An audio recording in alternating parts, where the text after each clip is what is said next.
Kawawa naman yung pundasyon. Isang anay na lamang, matutumba na. Kailangan na talagang palitan, guys. Kasi kung hindi pa namin papalitan, ay nako, baka bumigay na ang aming bubong. Aming bubong?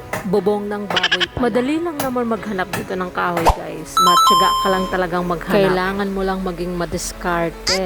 At sabayan mo na rin ng maraming sipag. Naku, pati dito sa loob. Nakikiisa rin si batik-batik sa mga anay. Ay, talagang hindi naman titigilan eh.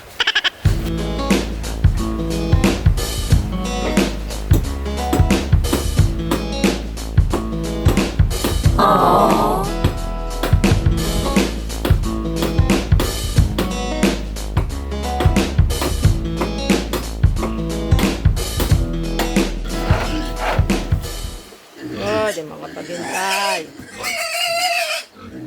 Gutom na gutom yarn.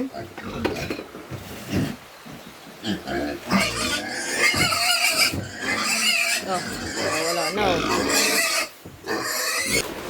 Parang walang kabusugan kapag dinamihan naman namin ng pakain, nagtatain naman. Kaya hindi din pwede talaga ang sobra-sobrang pakain sa baboy. Dapat sakto lang. Diskarte lang namin. Yan, lalagyan namin ang sabaw. Ito naman si batik-batik. Ayan yung magiging pangalawa naming inahin. Kain ng marami batik-batik para mabilis lumaki. Perfect!